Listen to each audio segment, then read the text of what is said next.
भक्तों को आमलकी एकादशी की हार्दिक शुभकामनाएं। आज के इस वीडियो में आप सभी श्रवण करेंगे आमलकी एकादशी की व्रत कथा। पौराणिक कथा के अनुसार 88,000 ऋषियों को संबोधित करते हुए श्री सूत जी महाराज ने कहा कि हे विप्रो, प्राचीन काल की बात है, महान राजा मानधाता ने वशिष्ठ जी से पूछा कि हे वशिष्ठ जी, यदि आप मुझ पर प्रसन्न हैं तो ऐसे व्रत का विधान बताने की कृपा करें जिससे कि मेरा कल्याण हो। तब महर्षि वशिष्ठ जी ने कहा कि हे राजन, सब व्रतों से उत्तम और अंत में मोक्ष को देने वाली आमलकी एकादशी का व्रत है। तब राजा मानधाता ने कहा कि हे ऋषि श्रेष्ठ, इस आमलकी एकादशी के व्रत की उत्पत्ति कैसे हुई? इस व्रत के करने का क्या विधान है? हे वेदों के ज्ञाता, कृपा कर यह सब वृत्तांत मुझसे विस्तार पूर्वक बताएं। तब महर्षि वशिष्ठ ने कहा कि हे राजन, मैं तुम्हारे समक्ष विस्तार से इस व्रत का वृत्तांत सुनाता हूँ। यह व्रत फाल्गुन मास के शुक्ल पक्ष में होता है। इस व्रत के फल के प्रभाव से सभी पाप समूल नष्ट हो जाते हैं। इस व्रत का पुण्य 100 सहस्त्र गोदान के फल के बराबर होता है। आंवले की महत्ता उसके गुणों के अतिरिक्त इस बात में भी है कि इसकी उत्पत्ति भगवान विष्णु के श्रीमुख से हुई है। अब मैं आपको एक पौराणिक कथा सुनाता हूँ, इसे आप ध्यान पूर्वक सुनिए। प्राचीन समय में वैदिक नाम का एक नगर था। उस नगर में ब्राह्मण, वैश्य, क्षत्रिय, शूद्र 4 वर्ण के मनुष्य प्रसन्नता पूर्वक निवास करते थे।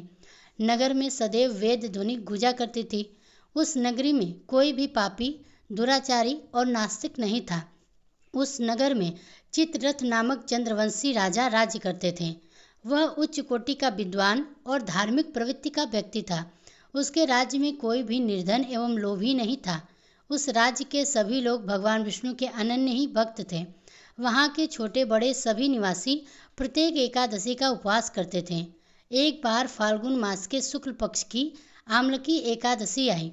उस दिन राजा और प्रत्येक प्रजाजन, वृद्ध से बालक तक ने आनंद पूर्वक उस एकादशी का उपवास किया। राजा अपने प्रजा के साथ मंदिर में आकर कलश स्थापित करके धूप दीप नैवेद्य पंचरत्न से धात्री का पूजन करने लगे। वे सभी धात्री की इस प्रकार स्तुति करने लगे कि हे धात्री, आप ब्रह्म स्वरूप हैं, आप ब्रह्म सी हैं, द्वारा उत्पन्न तथा सभी पापों को नष्ट करने वाली हैं। आपको मेरा नमस्कार है, आप मेरा अर्घ्य स्वीकार करो। आप श्री रामचंद्र जी के द्वारा सम्मानित हैं। मैं आपसे प्रार्थना करता हूँ कि मेरे सभी पापों का हरण करो। उस मंदिर में रात को सभी ने जागरण किया। रात के समय उस स्थान पर एक बहेलिया आया। वह महापाप तथा दुराचारी था। अपने कुटुंब का पालन वह जीव हिंसा करके करता था। वह भूख प्यास से अत्यंत ही व्याकुल था। कुछ भोजन पाने की इच्छा से वह मंदिर के एक कोने में बैठ गया। उस स्थान पर बैठकर वह भगवान विष्णु की कथा तथा एकादशी महात्म्य सुनने लगा। इस प्रकार उस बहेलिये ने संपूर्ण रात्रि अन्य लोगों के साथ जागरण करके व्यतीत किया। प्रातः काल सभी लोग अपने अपने निवास स्थान पर चले गए। इसी प्रकार वह बहेलिया भी अपने घर को चला गया और वहां जाकर भोजन किया। कुछ समय के बाद उस बहेलिया की मृत्यु हो गई। जीव हिंसा के करने के कारण वह घोर नरक का भागी हो गया। परंतु उस दिन आमलकी एकादशी का व्रत और जागरण के प्रभाव से उसने राजा विदुर के यहाँ जन्म लिया। उसका नाम वसुदेव रखा गया। बड़ा होने पर वह चतुरंगी सेना सहित तथा धन धान से युक्त होकर 10 सहस्त्र गांव का संचालन करने लगा। वह तेज में सूर्य के समान, कांति में चंद्रमा के समान, वीरता में भगवान विष्णु के समान तथा क्षमा में पृथ्वी के समान था। वह अत्यंत ही धार्मिक, सत्यवादी, कर्मवीर और विष्णु भक्त था। वह प्रजा का समान भाव से पालन करता, दान देता, उसका नित्य कर्म था। एक समय राजा वसुधम खेलने के लिए देवयोग से वन में वह रास्ता भटक गया। दिशा का ज्ञान न होने के कारण उसी वन में एक वृक्ष के नीचे सो गया। कुछ समय बाद पहाड़ी डाकू वहां आए और राजा को अकेला देखकर मारो मारो चिल्लाते हुए डाकू अपने सेना को बुलाने लगा। राजा वसुदेव डाकू से कहने लगे कि इस दुष्ट राजा ने हमारे माता पिता, पुत्र पौत्र आदि समस्त संबंधियों को मारा है तथा देश से निकाल दिया। अब हमें इसे मारकर अपने अपमान का बदला लेना चाहिए। इतना कहकर वे डाकू राजा को मारने लगे और उस पर अस्त्र शस्त्र का प्रहार करने लगे। डाकुओं के वह अस्त्र शस्त्र राजा के शरीर से स्पर्श होते ही नष्ट होने लगे। तथा राजा को वह शस्त्र पुष्पों के समान प्रतीत होने लगे। कुछ समय बाद प्रभु इच्छा से उन डाकुओं के अस्त्र शस्त्र उन्हीं पर प्रहार करने लगे, जिससे कि वे सभी डाकू मूर्छित हो गए। उसी समय राजा के भीतर से एक दिव्य देवी प्रकट हुई। वह देवी अत्यंत ही सुंदर थी तथा सुंदर वस्त्रों और आभूषणों से अलंकृत थी। उसकी भ्रुकुटी टेढ़ी थी, उसके नेत्रों से क्रोध की भीषण लपटें निकल रही थीं। उस समय वे लपटें काल के समान प्रतीत हो रही थी। उसने देखते ही देखते उन सभी डाकुओं का समूल नाश कर दिया। नींद से उठने पर राजा ने वहां अनेक डाकुओं को मृत पड़ा देखा। वह सोचने लगा कि इन्हें किसने मारा, इस वन में कौन मेरा हितैषी है। राजा विजुर ऐसा विचार कर ही रहा था कि उसी समय आकाशवाणी हुई कि हे राजन, इस संसार में भगवान विष्णु के अलावा तेरी रक्षा कौन कर सकता है। इस आकाशवाणी को सुनकर राजा ने भगवान विष्णु को स्मरण करके उन्हें प्रणाम किया। इसके बाद अपने नगर को वापस चला गया और सुखपूर्वक राज्य करने लगा। महर्षि वशिष्ठ जी ने कहा कि हे राजन, यह सब आमलकी एकादशी के व्रत के प्रभाव का था। जो भी मनुष्य आमलकी एकादशी का व्रत करता है वह प्रत्येक कार्य में सफल और अंत में वैकुंठ धाम को पाता है, क्योंकि भगवान श्री हरि की शक्ति हमारे सभी कष्टों को हर लेती है। यह मनुष्य ही नहीं अपितु देवताओं की रक्षा में भी पूर्णतः समर्थ है। इसी बल से भगवान विष्णु ने मधुकैटम नाम के राक्षस को संहार किया। इसी शक्ति से उत्पन्ना एकादशी के रूप में मूर नामक असुर का वध करके देवताओं के कष्ट को हर कर उन्हें भी सुखी किया। तो प्रेम से बोलिए भगवान श्री लक्ष्मी नारायण की जय। एकादशी माता और तुलसी माता की कथाओं को सुनते हैं। इन कथाओं को सुनने से ही एकादशी का व्रत पूर्ण माना जाता है। एक बूढ़ी माँ ने एक बार एकादशी का व्रत रखा। बड़ा ही भक्ति भाव से पूजा अर्चना की। उन्हें वृद्धावस्था में क्या बाधाएं थीं, वे तो अपने पुत्र पौत्रों की सुख सुविधा के लिए व्रत रखने लगी। वे दिन भर तो जरा कठोर मन करके अपनी प्यास को रोके रहीं। दिन में पूजा पाठ किया, कथा सुनी, पंडित जी को मिट्टी के पात्र में भरकर पानी और ऋतुफल दान में दिया। दोना भर के बूरा शक्कर वितरण किया। उन्हें गर्मी के कारण बहुत ही बेचैनी हो रही थी। इस कारण से बड़ी देर तक पानी में पड़ी रहीं और पानी की कुल्ला करती रहीं, अपना मुंह धोती रहीं। तब कहीं थोड़ा बहुत धैर्य बंध पाया। धूप तो बहुत ही तेज रही, इस कारण बार बार उनका मुंह सूख रहा था। बूढ़ी माँ बहुत ही बेचैन हो रही थी। एक तरफ बुढ़ापा और दूसरा तरफ यह भयंकर गर्मी। वृद्धावस्था की स्थिति तो कुछ दूसरी ही प्रकार की होती है। जैसे जैसे रोज होके दिन कट पाया, अब पहाड़ सी रात सामने थी। उसका कटना बड़ा ही कठिन दिखाई दे रहा था। खटिया पर पड़े शांति नहीं मिल रही थी। वे बार बार करवट बदल रही थी। अनेक बार वे बाहर जाती और भीतर आती। उन्हें घर के अंदर शांति नहीं मिल रही थी। वे पड़ी पड़ी एकादशी माता का स्मरण करती रही। वे कहती रहीं कि हे माता जी, आप मेरी लाज रखिएगा, आप ही मुझे शक्ति दीजिएगा, जिससे कि मैं भली भांति आपका व्रत कर सकूं और यह पहाड़ सी रात शांतिपूर्वक व्यतीत हो सके। प्यास के कारण बूढ़ी माँ की बेचैनी तो बढ़ ही रही थी। उन्होंने धैर्य रखने का बहुत प्रयास किया, किंतु सहनशीलता की सीमा टूट गई और वे घबराकर एकदम चिल्ला पड़ी और बोली कि बचाओ बचाओ। अम्मा का चिल्लाना सुनकर परिवार के नर नारी, बच्चे और पड़ोसी के लोग भी एकत्र हो गए। बूढ़ी अम्मा की खटिया के समीप पहुंचने पर सबने पूछा कि अम्मा जी, आपको क्या हुआ? आप क्यों चिल्ला रही हो? आप इस वृद्धावस्था में यह कठिन व्रत क्यों कर रही हैं? अम्मा जी शक्ति से ही भक्ति होती है कि थोड़ी ही देर में वे फिर से बोली, अरे हमारे प्राण तो ही निकले जा रहे थे। मेरी छाती पर ठंडे पानी का घड़ा रख दो। नाती ने दादी की छाती पर ठंडे पानी का पात्र रखा। तब कहीं उन्हें थोड़ा बहुत आराम मिला और थोड़ी देर के लिए उन्होंने अपनी आंखें बंद कर ली। एकादशी माता ने सोचा कि यह बूढ़ी अम्मा है तो बहुत कठोर, जरा जाकर उसकी परीक्षा लेनी चाहिए। वे आधी रात को मुर्गा बनकर टे लगाने लगी। मुर्गा की आवाज़ सुनकर दादी जल्द से उठी और बाहर जाकर आसमान की ओर देखा, किंतु आसमान में कहीं उन्हें प्रातःकालीन तारा दिखाई नहीं दिया। तो वे सोचने लगी कि यह मुर्गा क्यों और कैसे भूल गया। उन्हें प्यास तो लग ही रही थी। थोड़ा बहुत उनका मन भी विचलित होने लगा, किंतु अंत में उन्होंने दृढ़ निश्चय किया कि मैं अब व्रत को कैसे पूर्ण करके ही छोड़ूंगी, चाहे भले मेरे प्राण ही क्यों न निकल जाएं। यह सोचकर फिर से वह खटिया पर शिथिल होकर लेट गई। थोड़ी ही देर में एकादशी माता ने उनकी फिर से परीक्षा लेनी चाहिए। एक छोटी सी बालिका एक गिलास में शरबत लेकर उनके सिरहाने खड़ी हो गई और जोर से बोली, दादी जी, सवेरा हो गया, आप हाथ मुंह धोकर शरबत पी लीजिए। पहले तो शरबत का गिलास देखकर उनका मन ललचा गया, किंतु अचानक व्रत का स्मरण हो आया और उन्होंने सोचा कि मैं किसी भी प्रकार से अभी शरबत नहीं पी सकती हूँ, और वे शांतिपूर्वक अपने खटिया पर लेट गई। फिर थोड़ी ही देर में उन्हें ऐसा लगा कि जैसे किसी ने उन्हें पानी के कुएं में पटक दिया हो। वे बड़ी देर तक उस कुएं में हाथ पांव चलाती रहीं, किंतु उन्होंने अपने मुंह में पानी की एक बूंद भी न जाने दी और वे दृढ़तापूर्वक अपना व्रत पालन करती रहीं। थोड़ी ही देर में न जाने कहाँ से सामने आग जलने लगी, जिससे कि भारी गर्मी बढ़ने लगी। प्यास के कारण प्राण निकलने लगे, किंतु बूढ़ी अम्मा का कुछ भी नहीं बिगड़ पाया। वे जरा की तरह मुस्कुराती हुई बैठी रही और थोड़ी ही देर में बाहर प्रकाश दिखाई देने लगा। ऐसा लगा कि जैसे सवेरा हो गया हो। बूढ़ी अम्मा ने जब बाहर निकल कर देखा तो वे समझ गईं कि अभी सवेरा होने में 3-4 घंटे की देरी है। यह जानकर वे शांतिपूर्वक इधर उधर घूमने फिरने लगी।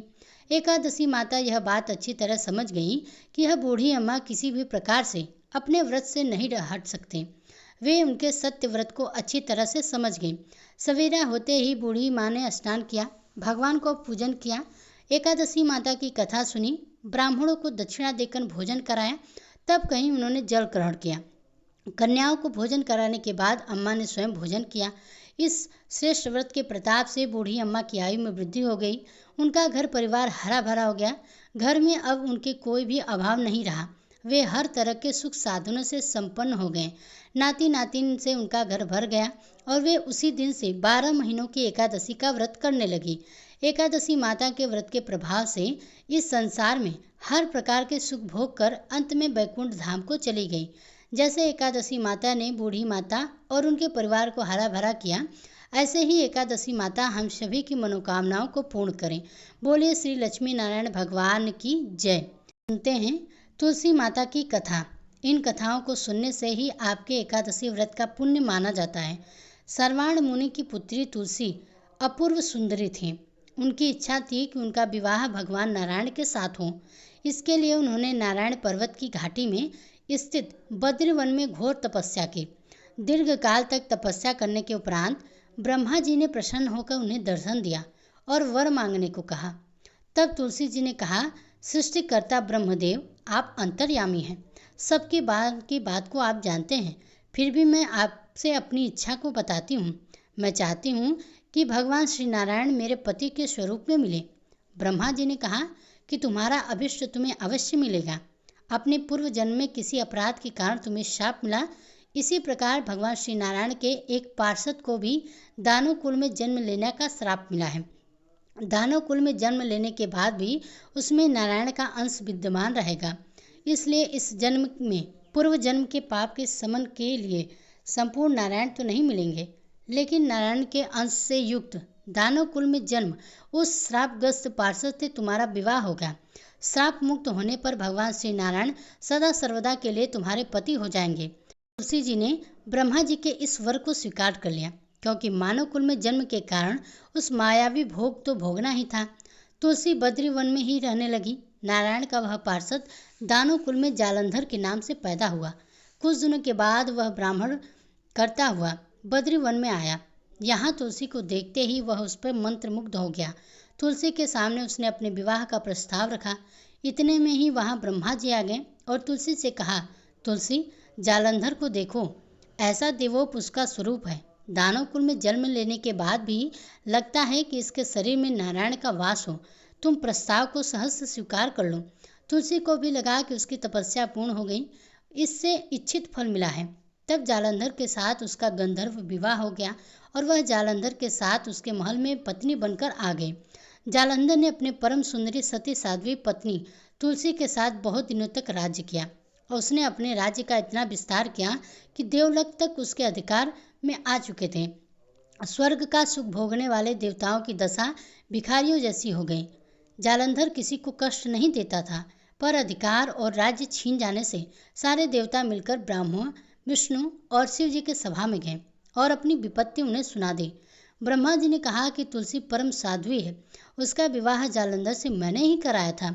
जालंधर को तब तक नहीं हराया जा सकता जब तक कि तुलसी को न ले जाए।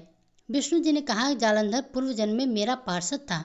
श्राप के कारण उसे दानव कुल में जन्म लेना पड़ा, इस जन्म में भी मेरा ही अंश उसमें व्याप्त है। साथ ही तुलसी की पवित्रता धर्म से वह अजय है।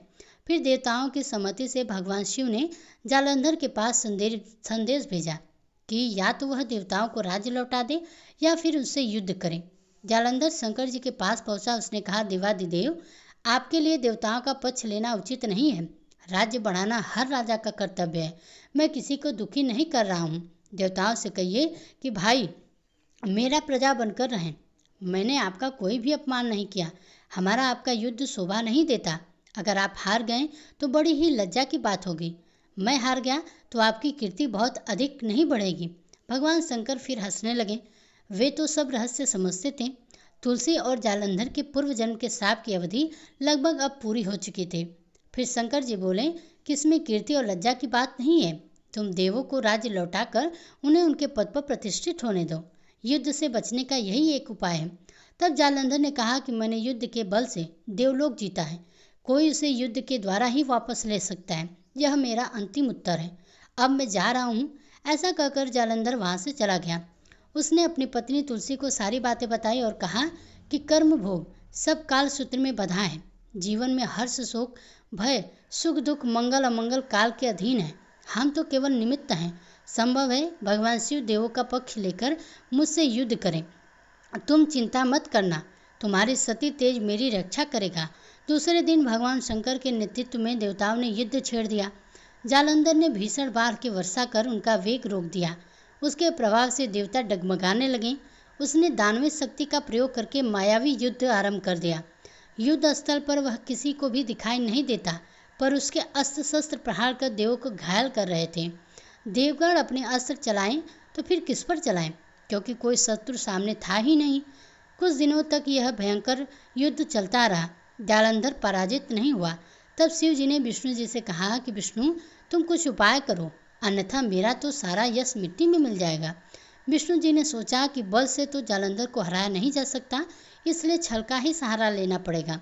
उन्होंने तुरंत अपना स्वरूप जालंधर जैसा बनाया और अस्त्र शस्त्र से सुसज्जित होकर तुलसी जी के पास पहुंच गए और बोले, प्रिय, मैं युद्ध जीत गया। सारे देवता भगवान शंकर समेत हार गए। इस खुशी में आओ, मैं तुम्हें अपने अंग लगा लूं।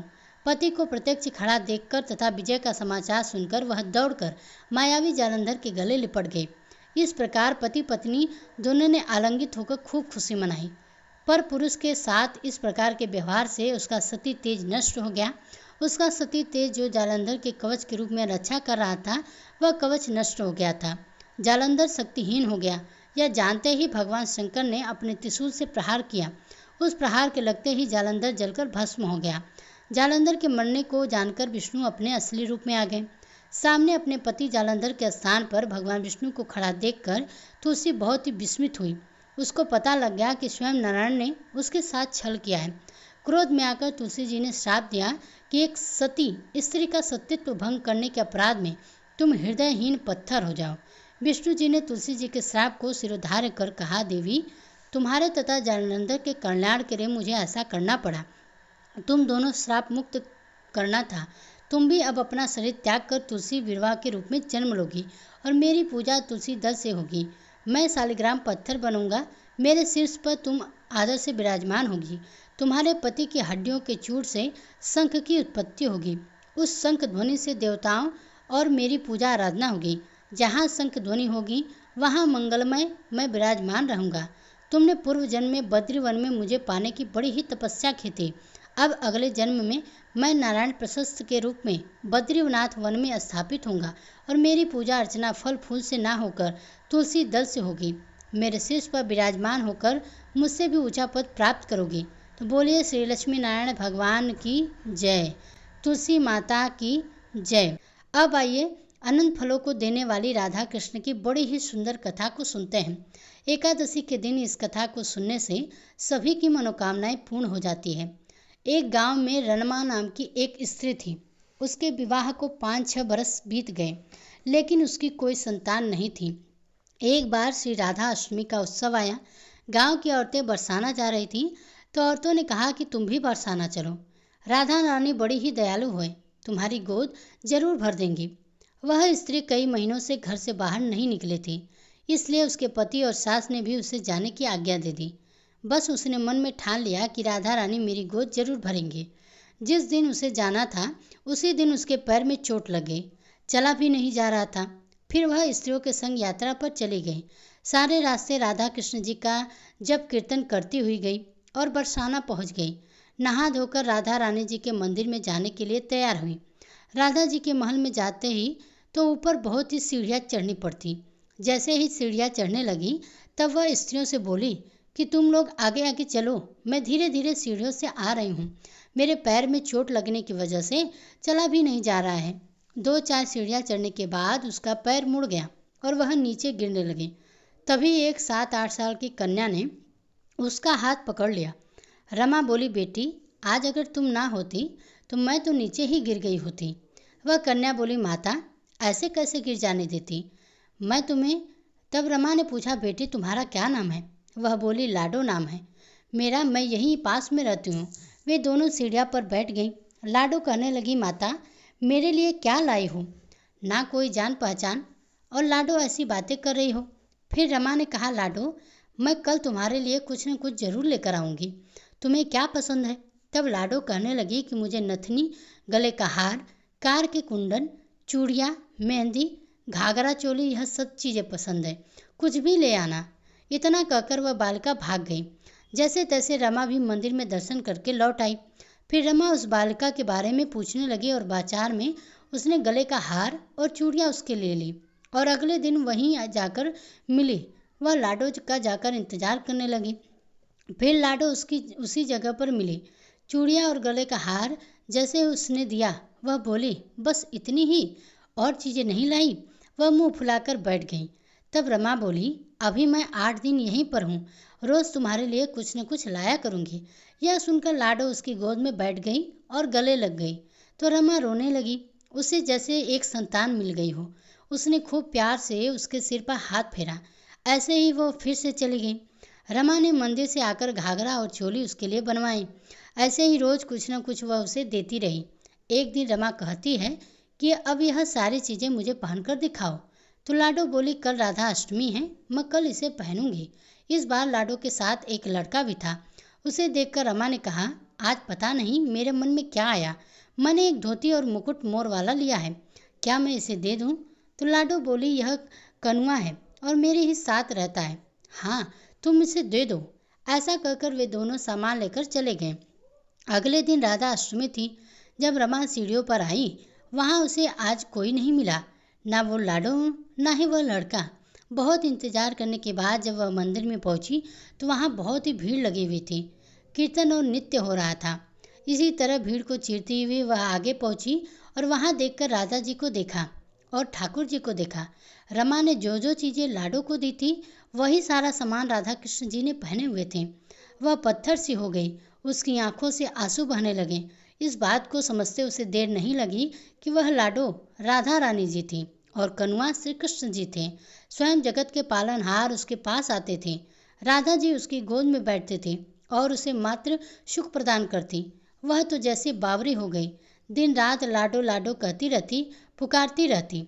वह स्त्रियों से बोलती, तुम लोग घर जाओ, मैं नहीं जाऊंगी। उसकी सास और पति उसे लेने आए पर वह साथ नहीं गई। अब वह प्रतिदिन सीढ़ियों पर बैठे बैठे आंसुओं से सीढ़ियाँ धोती रही। पलकों से बुहार के ऐसा करते करते उसे 30 वर्ष बीत गए। एक दिन एक बालिका उसका हाथ पकड़कर ऊपर अटालिया में ले गई। वहाँ जाकर वह बोलती है, लो मैं आ गई, मैं ही हूँ तुम्हारी लाडो रानी। ऐसा कहकर वह बाहें फैलाकर रमा को बुलाने लगी और अपने गले लगा लिया। उस दिन रमा ऐसे गले लगी कि इस पार्थिव शरीर को छोड़कर सदा के लिए अपनी लाडो के पास चली गई। तो बोलिए राधा श्री कृष्ण की जय। तो दोस्तों आशा करते हैं कि आज की ये कथा आपको पसंद आई होगी। अगर पसंद आई हो तो वीडियो को लाइक कीजिएगा। इसी तरह की अन्य व्रत कथाओं को सुनने के लिए हमारे चैनल वैदिक पूजा पाठ को सब्सक्राइब जरूर कीजिएगा।